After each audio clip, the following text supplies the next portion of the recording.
first, foremost, welcome. Thank you for being here. We're excited that you're going to think about change management. We know it might not be the most exciting topic, but change is good. And we're dealing with change all of the time, right? And so this is something that all of us can continue to practice and think about what we could be doing.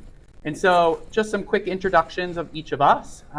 First and foremost, my name is Dr. Alex Fronduto. My title always confuses people when we're at AACRAO. I swear I was in enrollment management for 12 years before I went to academia full time, and now I teach enrollment management at Northeastern University in Boston, Massachusetts. But we do have 13 other campuses. I'm gonna pass it over.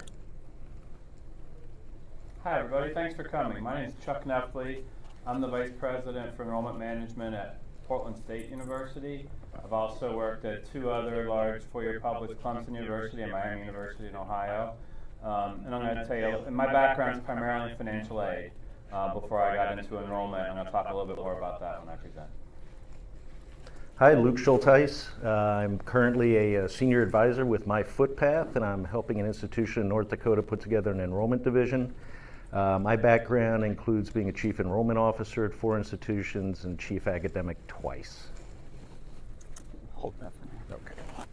So what do we hope to actually cover today? First is really each of our approaches to change management, because we think everyone has a different approach. And so getting 3 different viewpoints, we're from 3 different institutions, 3 different backgrounds, we have different problems and challenges that we want to solve. And so we thought that would be really good to start. And then apply each of our approaches to a specific case that we've dealt with so that you can kind of see how we connect those. And from there, obviously, share some advice, lessons learned, so you can take something, and hopefully we'll have a Q&A as well. So we like engagement. So you hopefully already clicked on the app, and if you are on the app, there's a couple of polls there that I would love you to answer. It may be out of order, so I'll kind of recite them to you. But if you go to the session, and there'll be 4 session polls. If you skip the first one, I would love for you to just do the first one. In a few words, how do you define change? And then I'll kind of recite things as I get some responses.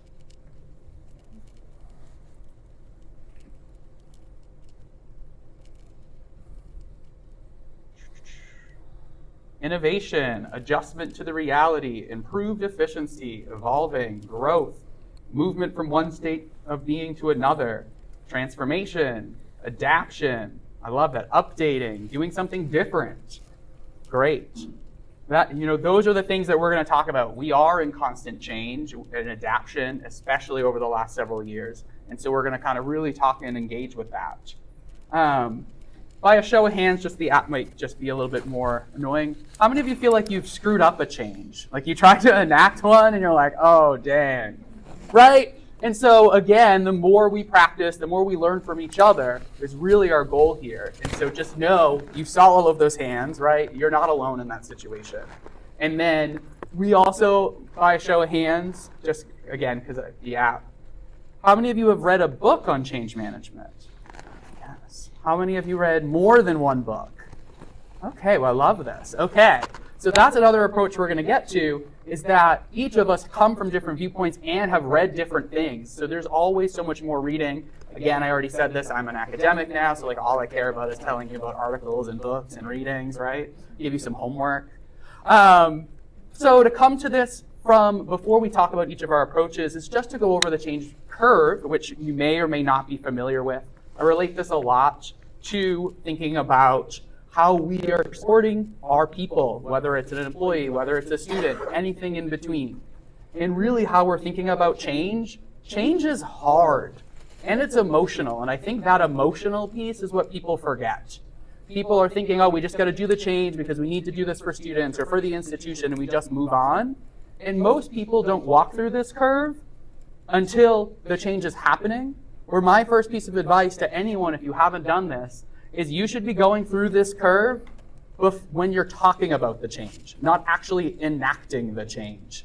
And so you want to get to that point that actually your integration or acceptance is happening at the point where you're then actually starting the change. And so that's really important. Again, I could spend all day on this curve. So really just starting from beginning to end very quickly. we're going to start, right? Shock and denial. How many times have you heard, like, we've always done it this way. I don't want to do this. How dare you, right? Like, we hear that a lot. But that's a common reaction. You have to accept that, and resistance is normal. So if you expect that and are ready for that, that's important to you. And then we obviously need to move through, and you need to identify as you're moving through this curve. And so when I'm thinking about getting to anger and resistance, I'm thinking about feeling that people are being heard. And so if you're not doing listening and you're getting engagement from your stakeholders around what is this change, how important it is to them, we know research shows that you can lower that resistance level the more that you are listening to each other. And then also emphasizing continuity, right? If you tell people that we need to keep these things the same, people like continuity. So if you partner that with change, that will be helpful as well. And then again, getting those early adopters, and then hopefully getting to the integration piece, which a lot of us are going to talk about as well, and thinking about evaluation and evaluating your change. And so for me, I like to use Bowman and Deal's 4 frames. So when I am talking about change, I look at these 4 pieces. What the weight of each of these 4 pieces may be very different depending on what the problem or the challenge is. And so, for example, I'll talk about a specific case where I'm looking at a full life journey of students. So what I mean by that is I've actually been working with a lot of offices to partner with enrollment management, our current student engagement, which whether that is student affairs or marketing communications, and our advancement office, which is divided within alumni and development offices, to provide events and opportunities for all of our graduate students across that entire pipeline, which is not something our institution has ever done. They do everything in silos. You do your recruitment event, you do this. And so coming from a grad standpoint, that's a little different. And so I walked through each of these 4, which I'll talk a little bit about now, and then give you the example later. But from a structural standpoint, right, I'm looking at the processes, the policies, the systems, and aligning it to the institutional goal. If you can't align it to the institutional goal, then why is the change happening? And I emphasize that because if you go all the way down to symbolic, you're actually then looking at your institutional identity and your mission. So those 2 things are different. And so you have to think about those 2 as you're making those connections. And then in between, I always call it the people piece, right? The human resources aspect. Who are the people? Who are you needing to work with? Who are your stakeholders? How are you going to get that buy-in, which leads to the political piece? We know every person or department is going to have a different idea of what their priorities are versus yours. And so how do you get that relationship in that buy-in? And so that's going to be a little bit about what I talk about, because that's kind of my thoughts around change. And like I said, you may be able to prioritize different ones. So another example could be, let's say you're looking to change a process or procedure. Well, you should still think about all of these, but maybe you're going to weigh more on structural and political because you're thinking about the process itself and you're thinking about the people that it involves. You might not need the other 2 as much. I just kind of wanted to bring another example where you might weight them differently. So I'm going to pass the baton and hear Chuck's thoughts.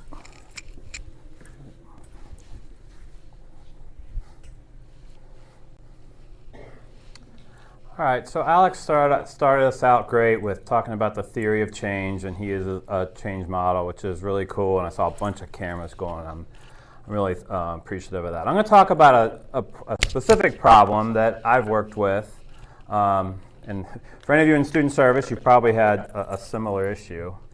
And the way I went about it was I looked at the issue we were having and thought about who does it well. And I thought I'd try to get out of higher ed. And in my specific case, I had just become the director of financial aid at Miami University in Ohio. And the reason I was there because the last director of financial aid had enough letters go to the vice president that they decided they needed to have a change. So if you've been in that spot. So we had consistent customer service issues, surveys coming back that says we weren't doing a good job, and then of course those infamous letters that get to the president, right? So and so did this, financial aid said this, and this is an office that struggles. You'll never have 100% in a financial aid office. Everybody wants a little more, but you can certainly get to that. So I thought, well, who does customer service well? And I was a little slanted, I admit. I'm a Disney person. I don't know those of you that enjoy going to Disney. I like going, but we've taken it for family vacation. We've gone there for family vacations quite a bit. But I've come to also appreciate their business model, especially their customer service. And I thought, well, Disney does customer service well, and I'm looking for customer service. Let me look and see how they go about it. Okay, so I just, in one of the messages we hope we get across is that you really want to have this, don't just wing it, right? Have a structure, have an approach. I thought, well, you know, there's a lot of people that write stuff about Disney. They run their own classes. Let's see what's going on. But before we do that, I want to try to get the brain cells going a little bit and maybe move around the room. We're going to do a quiz, and I have prizes. I'll walk around with this. So I've got prizes for various answers. So, if anyone wants to guess, or they know, how many different Disney parks are there in the world? Okay, so the first person gets a prize, but that's not the right answer. Who said that? All right, so there's the bag. There's a couple of Pez dispensers, some Disney characters. So you're going to have to pass this on to the next person, okay, who gets it, whoever gets the right answer. It is not 4. Yeah. 5, 3, 12. We got a winner. 12. All right. There are 12 Disney parks. So yeah, pass that down. You can. So here they are, and we have one more. We'll let these travel down the path here. We got one more question. So those are the 12. The ones on the left are in the United States. The ones on the right are throughout the rest of the world. So we're going to see who's been to the most parks in the room, and you're going to get a prize as well. Okay? So let's start with, there's 6 in the U.S. There's 2 in California. There's 4 in Florida. So let's see, how many people have been to at least 6? All right, that's me. 6. I say I'm a Disney nut. I've only been to half of these, so that'll tell you where my priority's been. How about 7 or more? Oh, we're looking good. 8 or more? Yeah, get them high. Winners right here. Woo. All right, which ones have you been to? All of the ones in the United States. Okay. And then Tokyo. Both in Tokyo. And both in Tokyo. Disney Sea's the one I would like to go to myself. So go ahead and get one out of the box there, or out of the bag. And so thank you for participating. I appreciate it. Is that it? That's it, yeah. What'd you get? You got Goofy. All right. Okay. I'm not going to go through the Disney customer service model. But if you want to, I'm going to talk about it in a very high level, just talk about how we applied it, give you the basics, just so you understand. But if you are interested, Ted Kinney wrote this book. It essentially walks through the model that you can spend a lot of money on at Disney, but Ted he worked there at the time and has walked through this. So what I learned about Disney and how they approach change, at least on the customer service side, is they break it down into the smallest components they can and they build up. Okay, so they don't typically take an approach of, you know, the president walking in and saying you need to go fix this. They break it down and they know that change. They know that their customer service happens at the entry level, where the guests are interacting, and that's where they approach their change. So this is how they go about, very simply. First of all, you know how we always do SWOT analysis. They do an understanding guest analysis. What do the folks need when they come to a Disney park? What do they want? What are the stereotypes with Disney? What are the emotions involved in coming to a park? And then they also look at how do we deliver customer service, our cast, which is the people who work there, the setting, the parks itself, and then their processes. So they again, breaking it down to those building blocks. And using that, they have a whole process that they'll walk you through if you go through their classes, but it helps build what they call service standards. And their service standards are how they measure their service, again, at the basic level. So when they're doing their customer service, and this will relate back to financial aid, I promise. When they do their customer service, they're focused on people's safety, people's what they call courtesy, which is how they're enjoying themselves, the show, which is, for lack of a better term, the Disney magic, and then how efficient they are. So here's just one example of them going about their model. So anybody know, oh, we do have one more prize. Does anyone know what ride this is? Yes? Toy Story Mania. See, everyone's in the front row getting these prizes. This is awesome. That's Toy Story Mania. So this is how so when they break those down, they ask themselves, how does our setting is affected by the show? And this is a line. This is a line to get into the ride, okay? So now we're going to talk, when I come back up here, I will talk a little bit about how we apply this in a financial aid office, but for now I'm going to hand it over to Luke.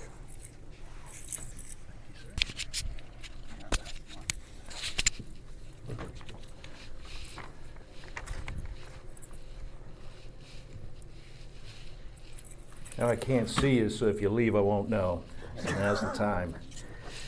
A little bit about the way I look at things, and I'll go back to how Alex introduced it.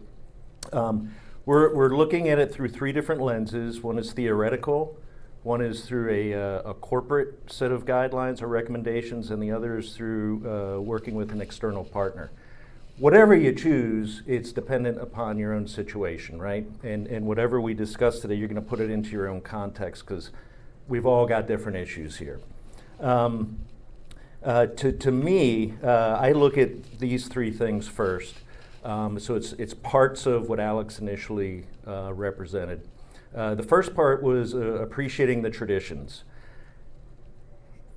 When you're the new person at an institution, and we've all been that at some time, you're kind of expected to know the norms and all those sorts of things. They've got reasons they do it. They were well thought out at some time. It might have been years ago. It might have been yesterday.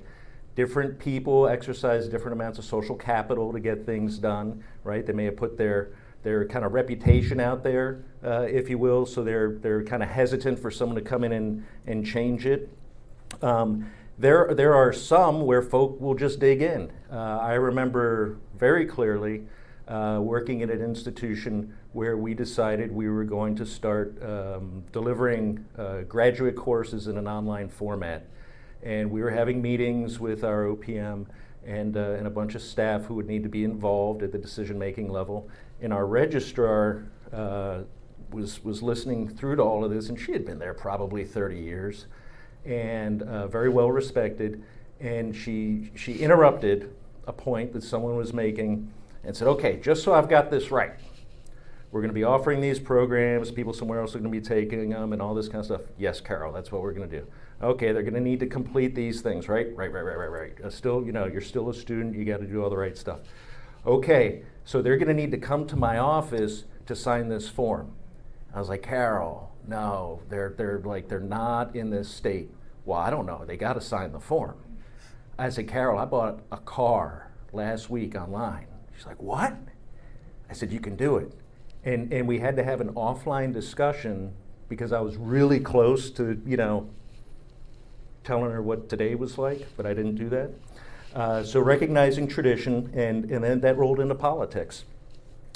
Someone like Carol was really well respected there. She had been through who knows how many presidents and provosts and enrollment leaders and things like that. So it would behoove me to have Carol buying into what needs to get done so that we can get things done. So, I would spend a few hours with her and explain to her what, the internet was and things like that. And it was important. I think with politics, an instant connotation is that it's negative. We often say, oh, it's the politics. Politics is just a maze, right? There are stakeholders who've got the levers, and we've got to figure out ways to get to those folk, to sell them, to get their buy-in, to get their support. Politics is a natural way of doing business. So we need to embrace it, and we need to figure out how to get through that maze effectively. And then there's symbolism, and to me, that involves going back to Carol, helping Carol go out and say, hey, I developed a really cool, online form where someone can just check a box, and that means that, they attest to something. And Carol felt really good about that. She's brought into it. And then I scored a few brownie points because, I respected Carol, and that was a good thing. Go ahead. I'm gonna give you one set of examples, and again, the context is up to you. So you've got different things that you'll be looking at changing. The one I'm sharing today has to do with expanding market share. So we're all fighting for something. Everyone in this room's institution is fighting for something. If you're a regional, you're probably fighting for numbers, headcount and FTEs. If you're a flagship, you might be fighting for what we call, perceived academic quality. It could be diversity. It could be other things in comparison with your peers.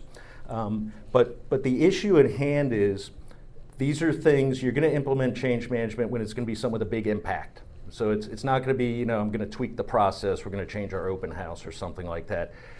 Impactful things, because when you invest in change management, your reputation's on the line. You got like one shot. There's also the honeymoon period as well. So you've got a certain amount of capital you can exercise, and then you're toast, right? That's just the way it is.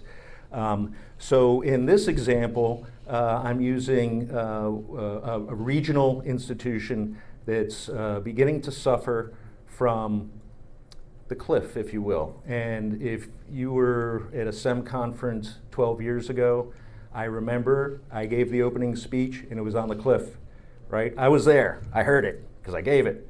And when I look at institutions today, there are very, very few that have done anything, ones that should, to either attract more Latino students or more adult students, because those tend to be the two remaining markets of critical mass.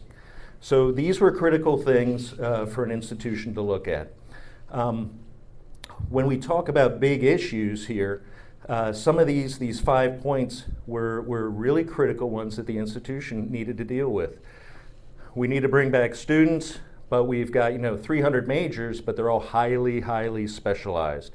And maybe some of them are 100% residential, who knows what the cases are.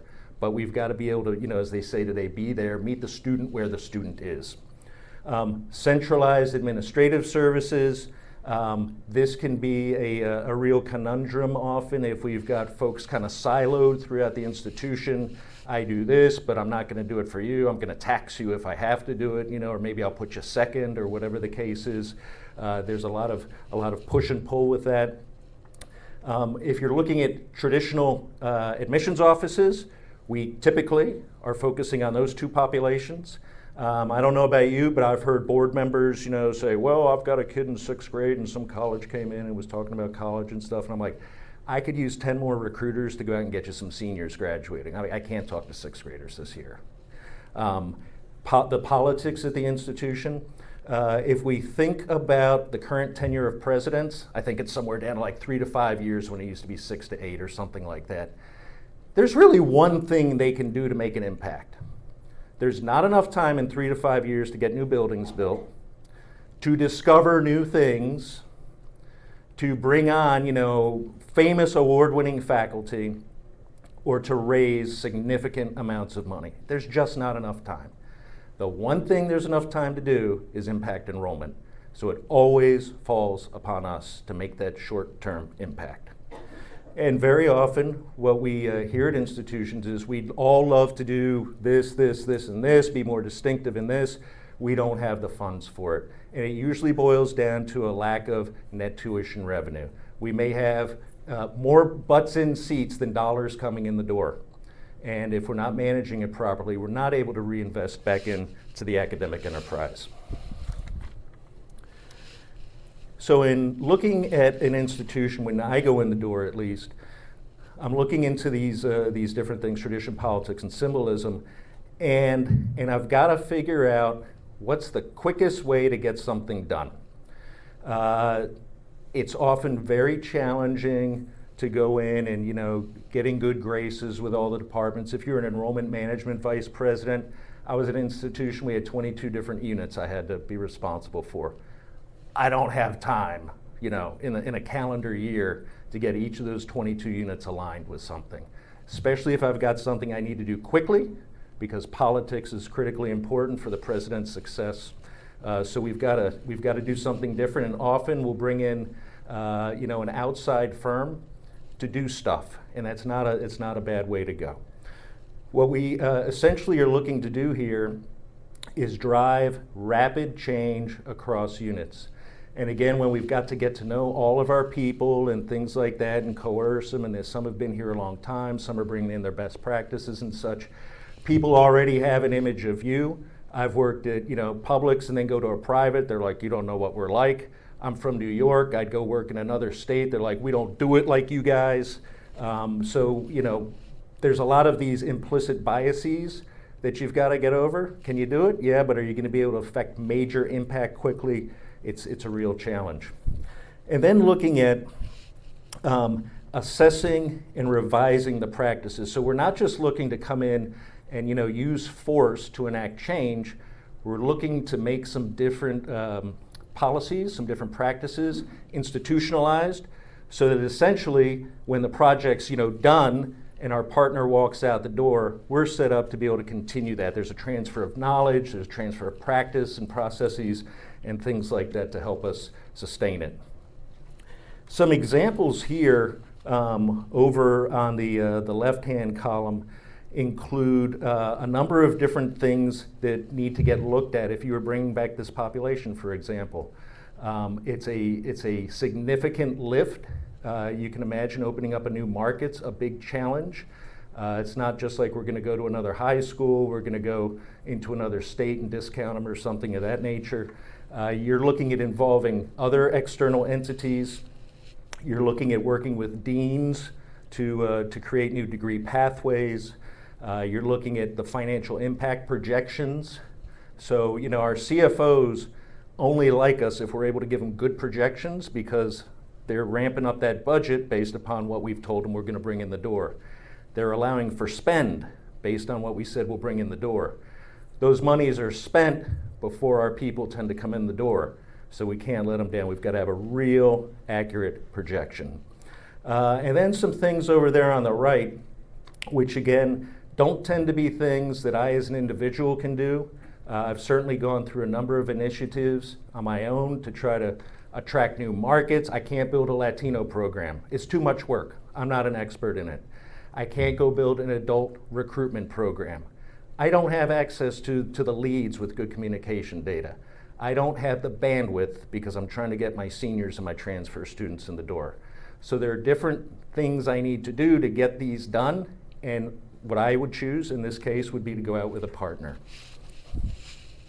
An example of an institution where I was witness to this was NAU. And there are lots of what we'll call name brand institutions that are cash poor right now. And I was having a discussion last night about an institution, a rep was there from a place like really, we'll call it really prestigious. They got no money. And this isn't their answer. They've got some other things they need to work on.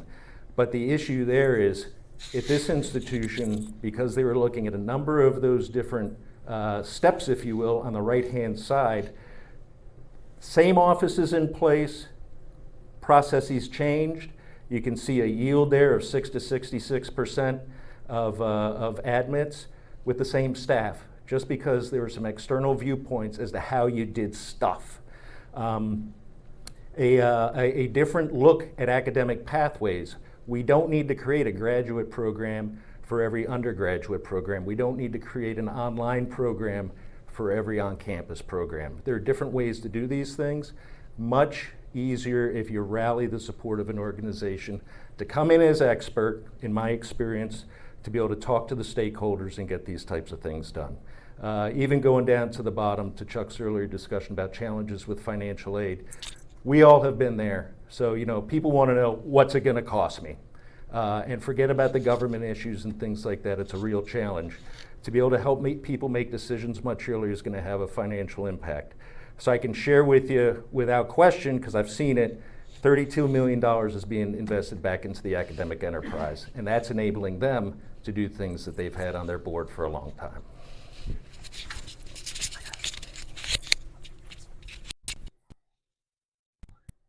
Luke's taller than me. All right, I told you I'd tell you how I brought this back around, and I'm just going to do a couple slides on how we applied this. And in this case, I was talking about being at Miami University the first time, and I've done this at both. So my examples here are more related to Clemson when I was working there. So the first thing we did, and I just cannot emphasize enough how relevant this corporate model was to a financial aid office.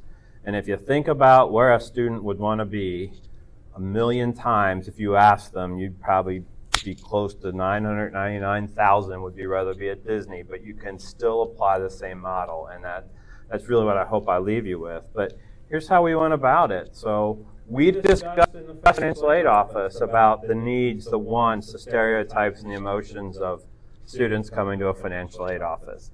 Very different than amusement park, but the exercise still works. We can still apply this model that was used in corporate here in our financial aid office. Somebody talking at Disney is looking for a vacation. To us, they're looking for their education, right? And we just went down and did that same exercise.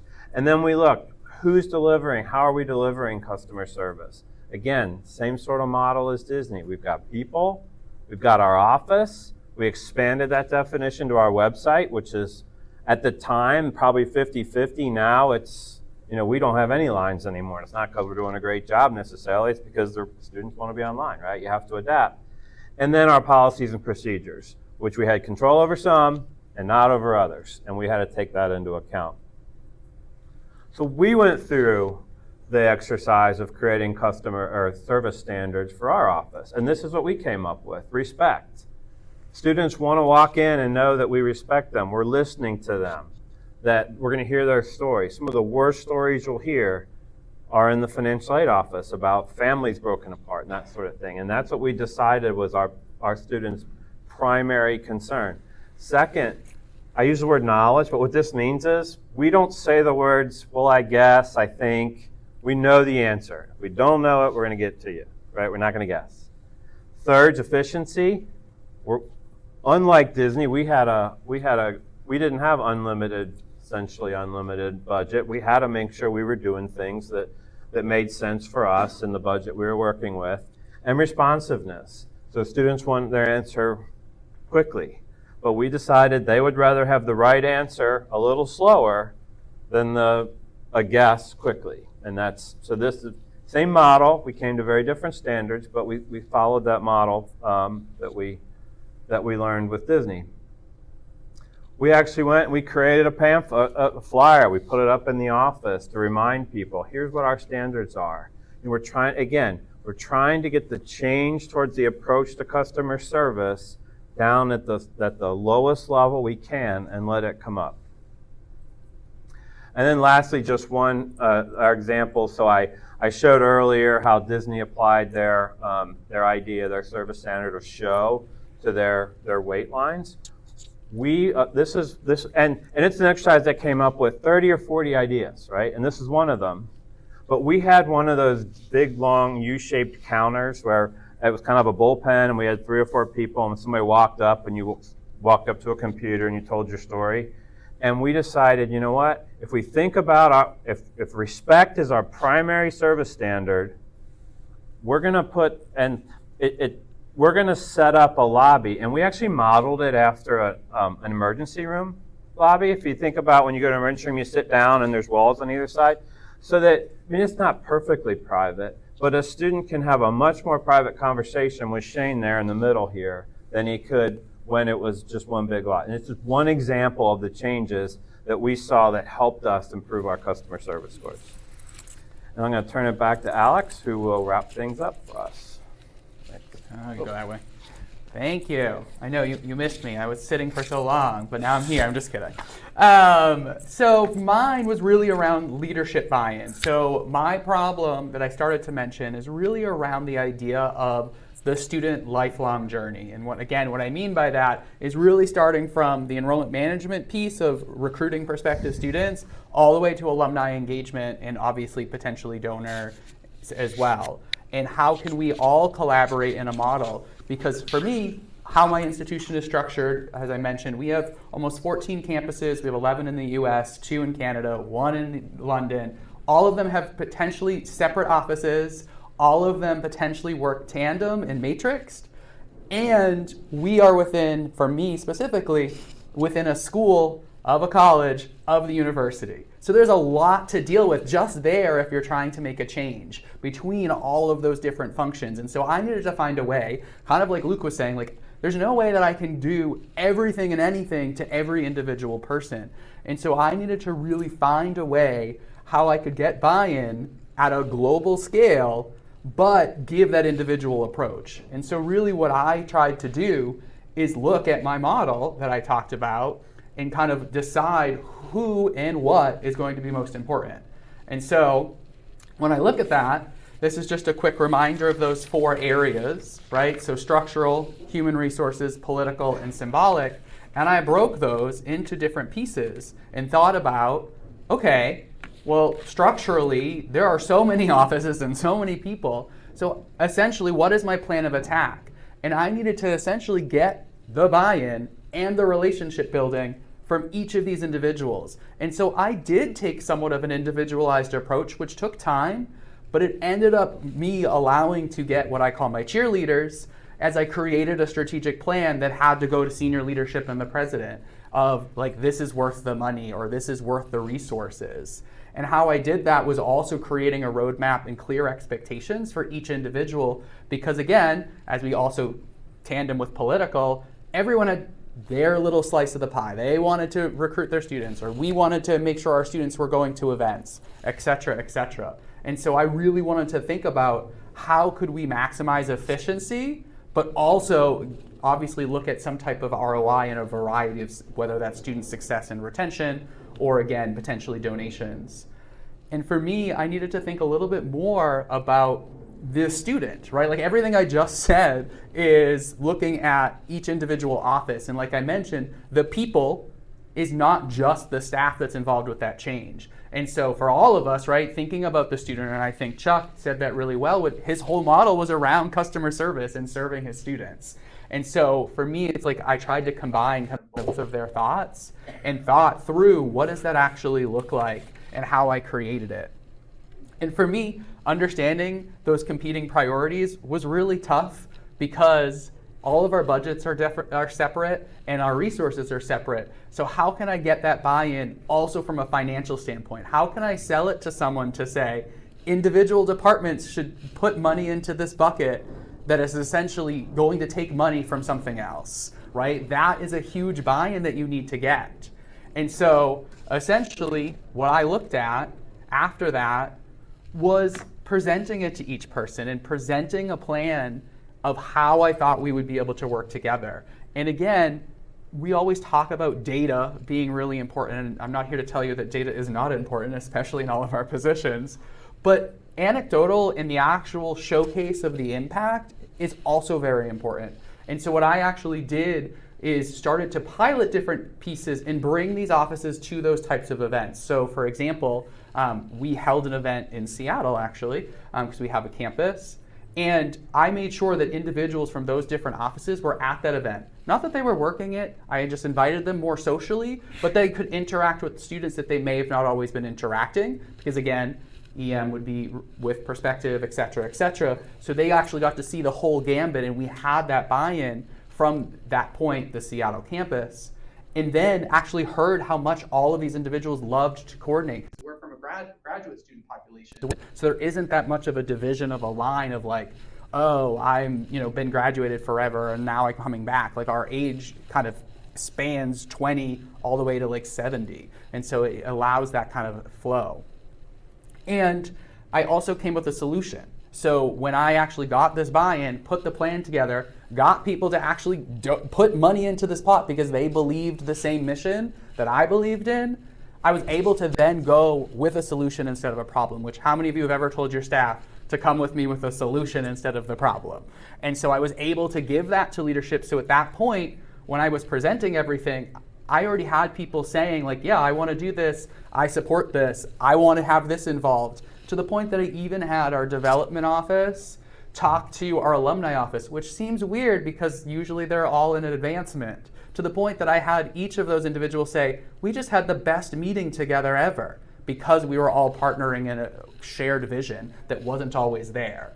And so that to me is really important of how you're aligning it to each of those goals and how I thought through those 4 frames, because I had to think about it in each area. And so for us, it's kind of a great end of like, how did this outcome happen? We now have 5 events that are all planned with every single type of population that will happen across our networks. We'll have them across different pieces of the country, and each individual will donate their resources, whether that's money or people. And we actually organized also our communications and like even registration, because all of our offices uses different systems and none of them feed into each other. So even that efficiency alone is something that hasn't happened, that we're now looking at. It's not fully worked out yet, but like, how is that information flowing? And that, from an event standpoint, is also going to solve so many other problems that we just have otherwise of just sharing data and information that we struggle with as it sometimes between office and office when you're so large. And so I was really excited by that and really getting that to be able to scale and organize and streamline. And so for me, that was kind of the most key takeaway, was being able to share this strategy and get my cheerleaders involved, so that when I brought it to the leadership, ideally tried to make it be a no-brainer. And so in summary, transitioning to kind of summarizing all 3 of us so we don't kind of continue to pass the mic, I hope you heard we all had a structure. Our structure was different each time that we went in for our change, but we had a structure, we had a plan, and we went with it. We didn't just wing it. Even if it was a time crisis, like each of us talked about different kind of, if it's immediate change, or maybe it has to be, you know, something that's a long-term change. But you can still have structure and you can still have a plan and understand who your stakeholders are. And again, it doesn't really matter what the structure is, as long as it makes sense and it makes sense to the problem or challenge you're trying to tackle. Each of us would potentially solve things differently depending on what that problem could be, and maybe your work environment. Every institution is different. Every institution is set up differently. And so we also end by thinking about, people study this. A lot of you said you've been reading books on it. Continuing to educate yourself and find something that resonates with you and others is something that I think is really important. If you ever want recommendations, I know all 3 of us have some that we can kind of give out. So definitely, you know, come see us after. And that change takes a village. I hope you just heard every time we've all talked about how much change really needed to have a lot of people involved.